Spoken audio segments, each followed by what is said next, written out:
Captain Jake Morrison stood on the bridge of the UHS Vengeance. The massive ship was humanity's most powerful warship. It floated in the darkness of space near Earth's outer defense stations. Jake had been captain for 5 years now. He was known throughout the fleet for his quick thinking and steady nerves. The bridge was quiet that morning. The crew went about their normal duties. Nobody expected anything unusual to happen. Space had been peaceful for months. The last alien contact was over a year ago, and that had been just a trading vessel from the nearby Centauri colonies. Lisa. Grant sat at her communication station. She was the best signals officer in the fleet. Her job was to monitor all the radio waves and transmissions that came from deep space. Most of the time she heard nothing but empty static in the background. Noise of distant stars. Today felt different, though. Something was making her equipment act strange. "Captain?" Lisa called out. Her voice carried a note of worry. "I'm picking up something odd from the Outer Rim monitoring station." Jake walked over to her station. The screen showed wave patterns he had never seen before. The signal was very weak and kept breaking up. It looked like it was coming from far away, maybe from outside their star system entirely. "What kind of signal is it?" Jake asked. Lisa frowned as she worked with her controls. "It's not human, sir. The pattern is completely different from anything in our databases. But there's something about it that seems familiar." She played the signal through the bridge speakers. It sounded like a mixture of musical tones and mathematical sequences. The pattern repeated every few minutes, but parts of it were missing or distorted. "Run it through the universal translation protocols," Jake ordered. Lisa's fingers moved quickly. Across her keyboard, the computer systems on the Vengeance were the most advanced that humanity had ever built. They could break down and analyze almost any kind of communication. After several minutes, patterns started to appear on her screen. "Captain, this is incredible," Lisa said. Her eyes were wide with excitement and fear. "The signal is using mathematical constants that are the same everywhere in the universe. The golden ratio, prime numbers. It's like they're trying to prove they're intelligent." Jake felt a chill run down his spine. "You mean this is from aliens?" "Yes, sir." "And Captain, I think it's a distress call." The bridge became very quiet. Everyone stopped what they were doing to listen. First contact with a new alien species was supposed to be carefully planned. Teams of scientists and diplomats were supposed to handle it. This was not how anyone expected it to happen. Lisa continued working on the signal. More pieces of the message became clear as her computer systems learned the alien language patterns. What they found made everyone on the bridge feel sick to their stomachs. The message told a horrible story. An alien race called the Cathara was being hunted and killed by another species called the Devourers. The Cathara had lived peacefully on their homeworld for thousands of years. They were scientists and artists, not warriors. When the Devourers came, the Cathara had no way to fight back. "The Devourers don't just conquer planets," Lisa translated. "They eat everything. Plants, animals, even the soil itself. They leave nothing behind but dead rock." The message said that the Cathara's homeworld was under attack right now. Their defensive ships had been destroyed. Their cities were being bombed from space. In desperation, they had sent out this message to anyone in the galaxy who might hear it. They were begging for help. Jake ordered Lisa to send the full message to Earth Command immediately. Within an hour, Admiral Robert Kane was on the video screen from his headquarters in the Luna Orbital Station. The Admiral was an old soldier who had fought in the colony wars 20 years earlier. His face was hard and weathered from a lifetime of making difficult decisions. "Captain Morrison," the Admiral said, "I've reviewed the alien transmission. Our science teams confirm it's genuine. These Cathara are real, and they're dying." "What are your orders, sir?" Jake asked. Admiral Kane was quiet for a long moment. "The location they gave is 3 weeks away at maximum hyperspace speed. By the time we get there, it might be too late to save them. But we have to try," Jake said. The Admiral nodded slowly. "I agree, but this is bigger than just a rescue mission. Our analysts have been studying the tactical data in their message. These Devourers aren't just random raiders. They're moving in a pattern that leads directly toward human space." Jake felt his blood turn cold. "You think they're coming for us next?" I think they're already planning to. The Cathera might be a test to see how quickly other species can respond to threats. If we don't stop the Devourers here, we'll be fighting them at Earth in a few years. Admiral Kane gave his orders. The entire Terran defense fleet was to assemble at the edge of the solar system. Every available warship would join the mission. This would be the largest military force that humanity had ever put into space. Jake disconnected the call and turned to his crew. All hands, prepare for immediate departure. We're going to war. The next few hours were a blur of activity. The UHS Vengeance moved to the assembly point near Pluto's orbit. One by one, other ships joined them. First came the other dreadnoughts, massive ships like the Vengeance that could destroy entire fleets. Then the cruisers and destroyers arrived. Smaller but faster ships that could strike quickly and disappear. The sight was incredible. 12 dreadnoughts formed the center of the formation. Each one was over 2 miles long and bristled with weapons that could crack moons in half. 50 destroyers spread out in a protective screen around them. 30 cruisers took positions. On the flanks, hundreds of fighter squadrons launched from the carrier ships, filling space with small, deadly craft. Commander Pete Davis, Admiral Kane's aide, transmitted the final briefing to all ships. The enemy we're facing has destroyed 17 worlds in the past year. They show no mercy and take no prisoners. Our mission is simple. Total destruction of all Devourer forces. No survivors, no witnesses. Jake looked out at the assembled fleet. These ships carried weapons that other species had banned as too dangerous. Plasma cannons that could melt continents. Kinetic missiles that hit with the force of nuclear bombs. Experimental quantum torpedoes that could tear holes in space itself. Lisa said quietly. Are we really going to use all of this firepower against the Devourers? Jake nodded. The Cathara sent out a cry for help. They're about to find out what happens when you ask humanity to protect innocent life. The fleet formed up into hyperspace. Formation. In a flash of light that could be seen from Earth, they disappeared into the void, racing toward a dying world on the other side of the galaxy. The human fleet dropped out of hyperspace at the edge of the Cathera system. Captain Jake Morrison stood on the bridge of the UHS Vengeance and stared at the scene before them. What he saw made his stomach turn. The Cathara homeworld burned below. Huge fires could be seen from space, spreading across entire continents. The planet's blue oceans were turning black with smoke and ash. Cities that had stood for thousands of years were nothing but glowing craters now.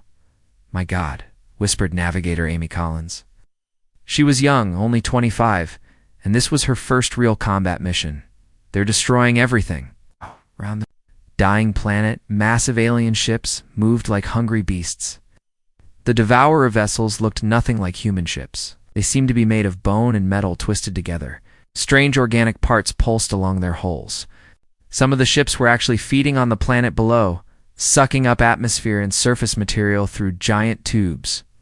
Captain Lisa Grant called from her station. I'm counting over 300 enemy ships. They have us outnumbered. Almost 3-1. Jake nodded grimly. The odds were bad, but humanity had faced worse before. Any sign of surviving Cathera forces? Negative, sir. I'm picking up some escape pods and civilian transports trying to flee the system, but there. Military appears to be completely destroyed. On the main screen, they could see the largest Devourer's ship. It was shaped like a giant spider, with long arms that reached down to the planet's surface. Each arm ended in a mouth full of spinning teeth that chewed through rock and soil. The ship was literally eating the planet alive. All ships, this is Admiral Kane, came the voice over the fleet communication system. We are witnessing genocide. These creatures have shown no mercy to innocent life. We will show them none in return. All weapons are authorized. Rules of engagement are suspended. Destroy everything that moves. The Devourer fleet had noticed. The human ships now, alien vessels began turning toward them, moving in formations that looked chaotic but were probably planned. The creatures inside those ships had destroyed 17 worlds. They thought this would be easy. They were wrong. Battle stations, Jake ordered. Throughout the ship, alarms began to sound. Crew members ran to their positions. Weapon systems came online with a deep humming sound that vibrated through the hull. the first Devourer ship that came within range, was smaller than the others, about the size of a human destroyer. It fired some kind of energy beam at the UHS Vengeance. The beam was absorbed harmlessly by the ship's shields. "Target that vessel," Jake commanded. "All forward batteries, fire." Vengeance unleashed its main weapons. Plasma bolts that burned hotter than the surface of a star streaked across space. The Devourer's ship tried to dodge, but it was too slow. The plasma hit its center section, and the entire vessel exploded in a ball of fire. "Direct hit," called out Lieutenant Carl Johnson from the weapons station. Enemy ship destroyed. All around them, the human fleet opened fire. The space between the two fleets lit up with weapons fire. Human ships moved in perfect formation, each one covering the others. They had trained for this kind of battle for decades. The Devourers fought differently. They swarmed like insects, trying to overwhelm the human ships with numbers. Some of their vessels actually tried to bite the human ships with giant mechanical jaws. Others fired living projectiles that tried to burrow into the hulls. "Commander?" Sarah Price led the fighter squadrons from the carrier ship UHS Retribution. Her voice came over the radio as her pilots engaged the enemy. "Phoenix, Squadron, target those feeding ships. Don't let them finish destroying the planet." The human fighters were faster and more maneuverable than anything the Devourers had. The pilots had grown up playing video games and flying in virtual reality. To them, this was just another simulation, except this time, people's lives depended on winning. Fox 1, Fox 2, called pilot Danny Martinez as he fired missiles at a Devourer ship. The missiles were guided by artificial intelligence that could think faster than any living creature. They twisted and turned through space, avoiding the enemy's defensive fire, and struck their target perfectly. The battle spread across the entire star system. Human destroyers hunted down fleeing Devourer vessels. The cruisers provided long-range fire support. The dreadnoughts, including the Vengeance, focused on the largest enemy ships. One massive Devourer vessel, shaped like a twisted tree with hundreds of branches, tried to ram the UHS Defender. Captain Ellen Brooks ordered her ship to fire everything at once. Nuclear torpedoes, plasma cannons, and kinetic missiles all hit the alien ship at the same time. The explosion was so bright it could be seen from the planet below. "Enemy ship eliminated," Brooks reported calmly, moving to next target. The Devourers had never faced an enemy like humanity before. Most civilized species tried to minimize casualties and avoid destroying entire fleets. Humans had no such limitations. Every human ship fought like it was the last one in the galaxy. When a Devourer ship lost its weapons, human ships still destroyed it. When enemy vessels tried to surrender, the humans ignored them. When the aliens attempted to flee, human fighters hunted them down across multiple star systems. Sir Amy Collins said, her voice shaking slightly, "The enemy is trying to retreat. Their main formation is breaking apart." Jake watched as the surviving Devourer ships turned away from the battle. Some were damaged and leaking atmosphere. Others seemed intact but were running away as fast as they could. "Negative on the retreat," Jake said coldly. "All ships pursue and destroy. No survivors." What happened next was not really a battle anymore. It was an extermination. Human ships chased down every fleeing Devourer vessel. The aliens had come to this system expecting to feast on another defenseless world. Instead, they found themselves facing the galaxy's most efficient killing machines. The largest Devourer ship, the one that had been eating the planet, tried to escape into hyperspace. Admiral Kane's flagship, the UHS Retribution, intercepted it. The massive human dreadnought fired a single quantum torpedo. The weapon tore a hole in space itself, and the Devourer ship was sucked into the void. 3 hours after the battle began, it was over. Not a single Devourer ship survived. The space around the Cathara homeworld was filled with floating debris and the wreckage of alien vessels. The human fleet had lost only 6 fighters and suffered minor damage to 2 destroyers. "All ships report," Admiral Kane ordered. One by one, the human captains checked in.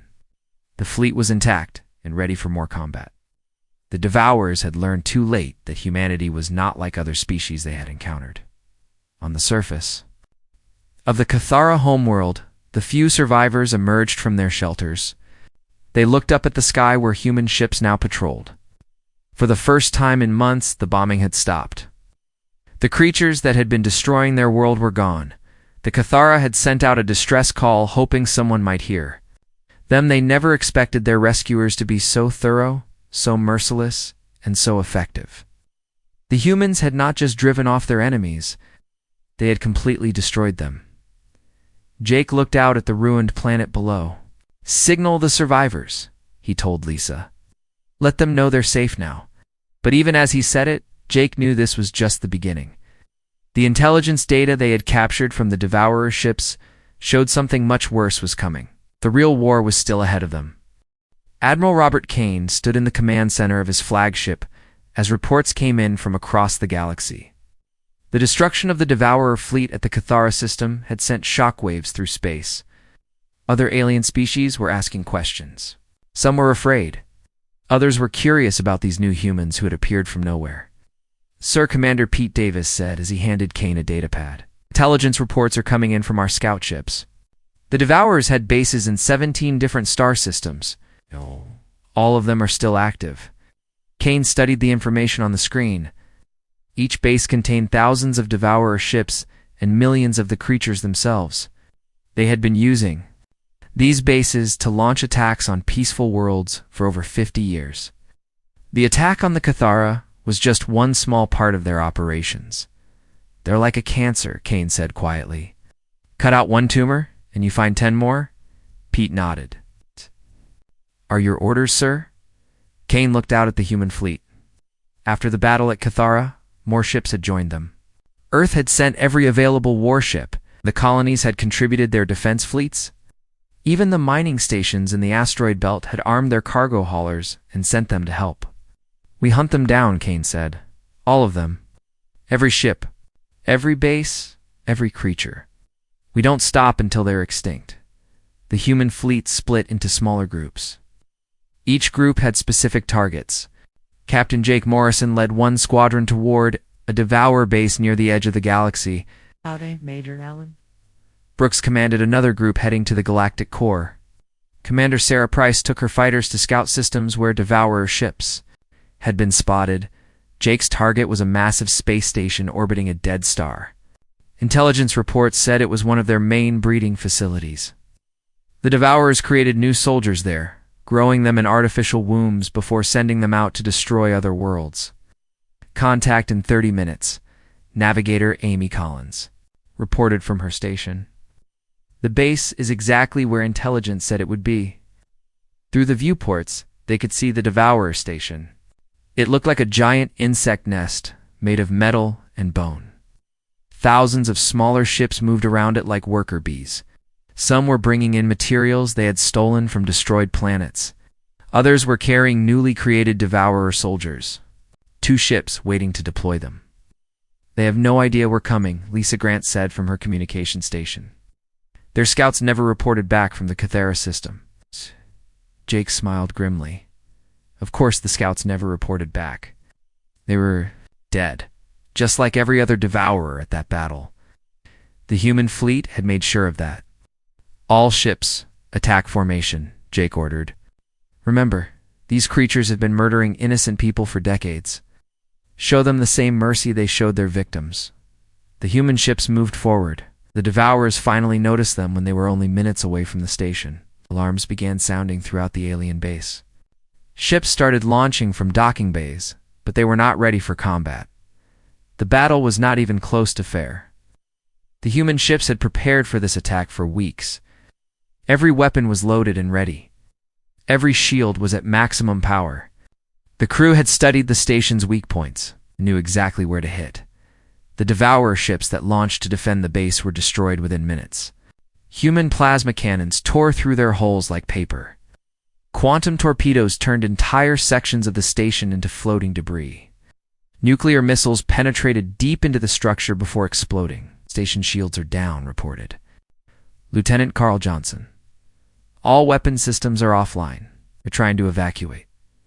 "Negative," Jake said coldly. No evacuation, no escape. Destroy it all. The UHS Vengeance fired its main guns directly into the station's core. The explosion that followed could be seen for light years in every direction. The massive structure broke apart and collapsed into the dead star below. Nothing survived. Meanwhile, Major Ellen Brooks was leading her destroyer squadron against a different kind of target. Intelligence had discovered a Devourer mothership hiding in an asteroid field. The ship was 3 times larger than any human vessel and contained over 1 million Devourer soldiers. Target acquired, Brooks announced to her fleet. Remember, this ship has been used to transport invasion armies to defenseless worlds.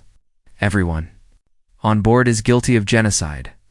The mothership tried to hide among the asteroids, but human sensors could track it easily. When it finally emerged to fight, it found itself surrounded by 30 human destroyers, all firing at once. The alien ships. Weapons were powerful, but they were designed to bombard planets, not fight mobile warships. The human destroyers were too fast and too small for the mothership's big guns to hit effectively. All ships, concentrate fire on the engine sections, Brooks ordered. Disable it first, then destroy it. The coordinated attack crippled the mothership.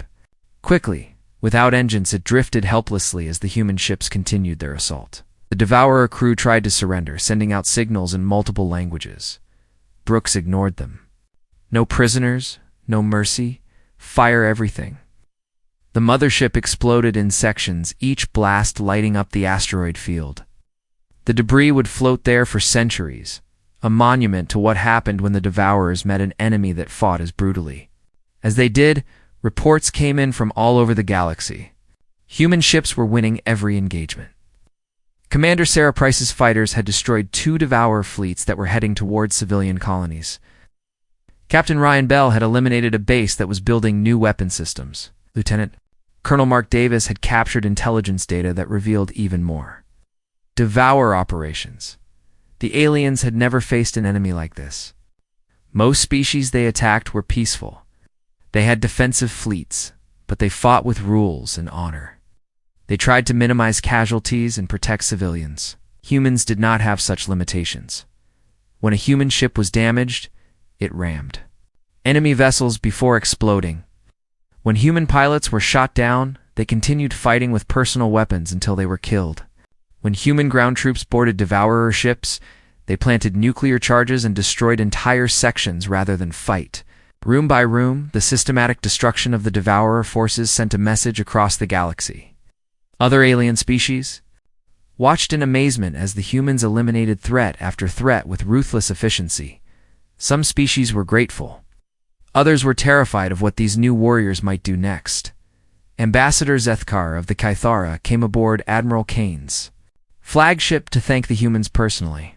The alien looked like a tall, thin humanoid made of living crystal. His people had been saved from extinction, but he seemed troubled by how the humans fought.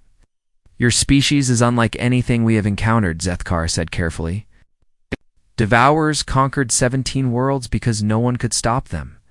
Yet you destroy them as easily as we might swat insects. How is this possible? Kane looked out at his fleet. More ships arrived every day as Earth sent reinforcements. Soon they would have over 1,000 warships hunting Devourer remnants across the galaxy. We've been preparing for this war our entire history, Kane explained. Every human generation has fought wars that would have destroyed weaker species. We've learned to fight without mercy when survival is at stake. But the Devourers are almost extinct now, Zethkar pointed out. Will you stop hunting them? Kane shook his head.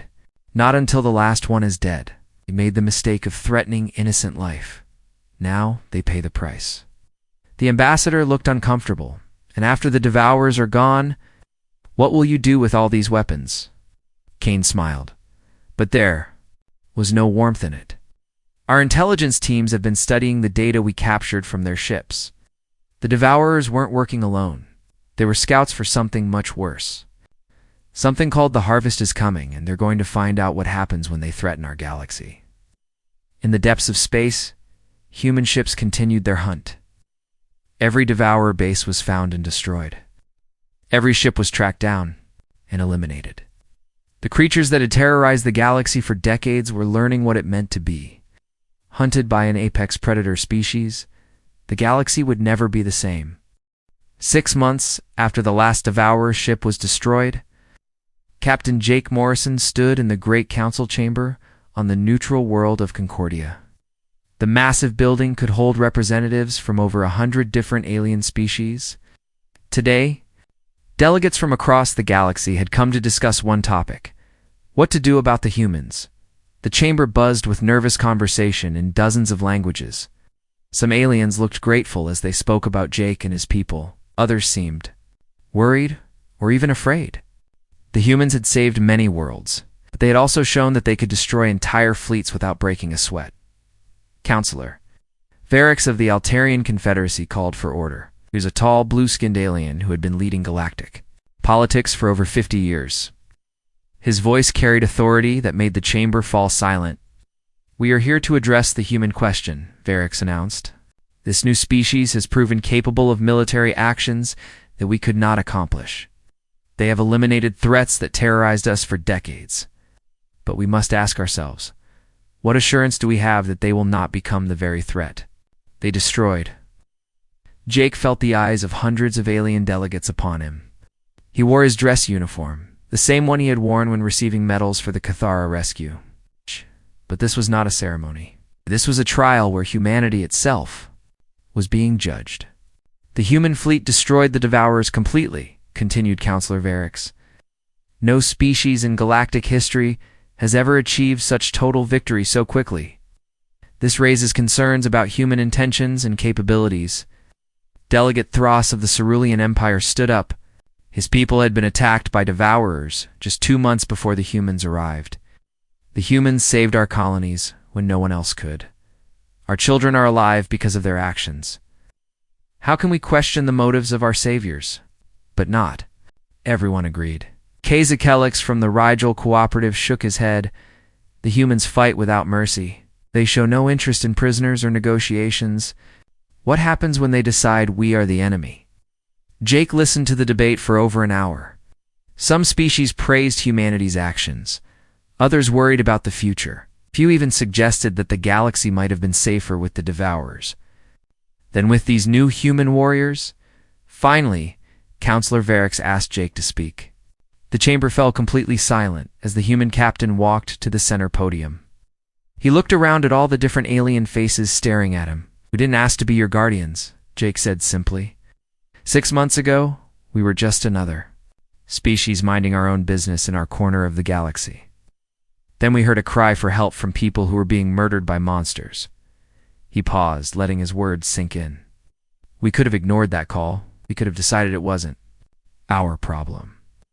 But we didn't, because that's not who we are. When innocent people are in danger, humans respond." Several delegates whispered among themselves. Jake continued, "You're right to be concerned about our weapons and our methods.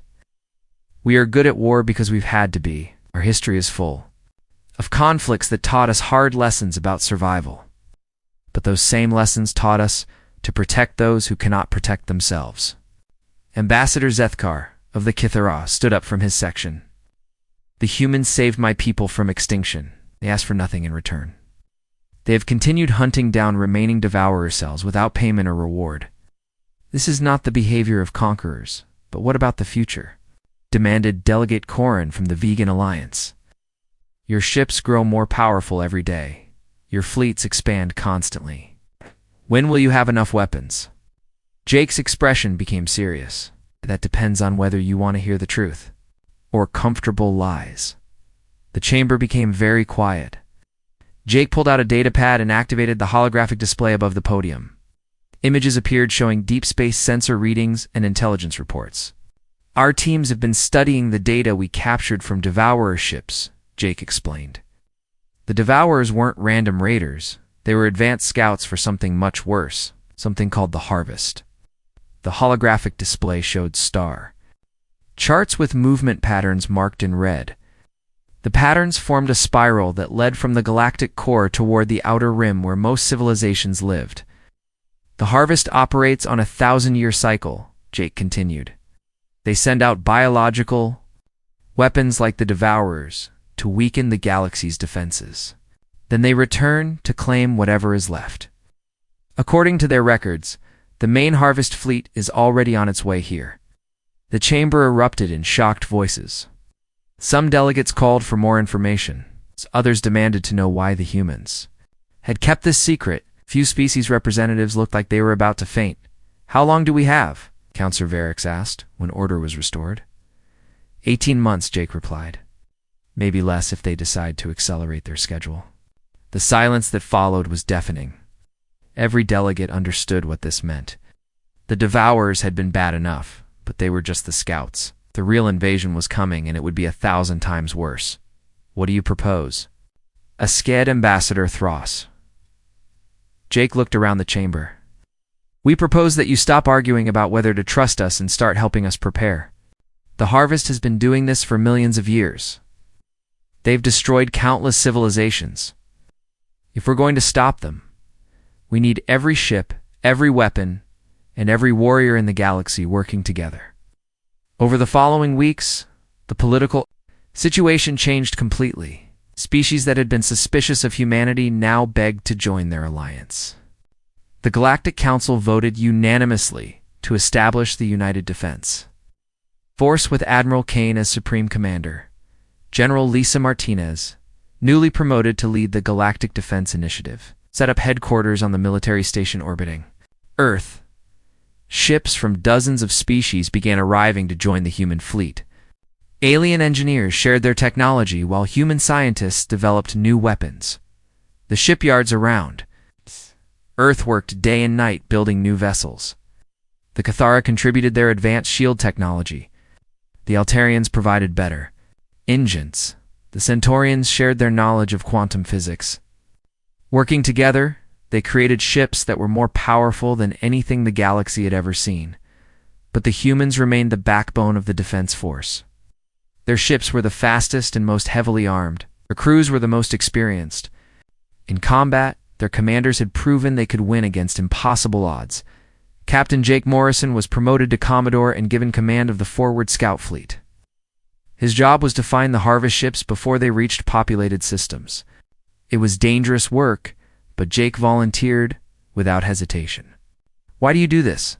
Ambassador Zethkar asked him during a planning meeting. "Your species could retreat to your home system and let the rest of us face the harvest alone. Why risk everything for people you barely know?" Jake smiled. "Because that's what humans do. We protect our neighbors. We stand up to bullies. We fight for those who can't fight for themselves. The galaxy is our neighborhood now." Admiral Kane stood on the observation deck of the new super dreadnought UHS Guardian, watching as the combined fleet prepared for the coming war. Over 2,000 ships from 40 different species formed the largest military force in galactic history. Lieutenant Kevin Parker, Kane's new aide, joined him at the viewport. "Sir, do you think we can win?" Kane watched as human fighters practiced formations with alien bombers. Cathara science vessels worked alongside human destroyers. The species that had never cooperated before were now training together for the fight of their lives. "I don't know if we can win," Kane admitted, "but I know we're going to try. And if the harvest wants this galaxy, they're going to have to take it from us." In the depths of space, automated beacon networks carried humanity's message to every corner of the galaxy. "This is the Terran Defense Fleet. We are the shield that guards the light of civilization. We are the sword that cuts down the darkness. To all who threaten innocent life, we are watching, we are ready, and we are coming." The galaxy's deadliest war fleet had been born from a simple distress call. Now it stood ready to face an enemy that had conquered 1,000,000 worlds. The harvest was coming, but they would find the galaxy defended by something they had never encountered before: humans who refused to surrender and aliens who had learned to fight like them. The real war was about to begin.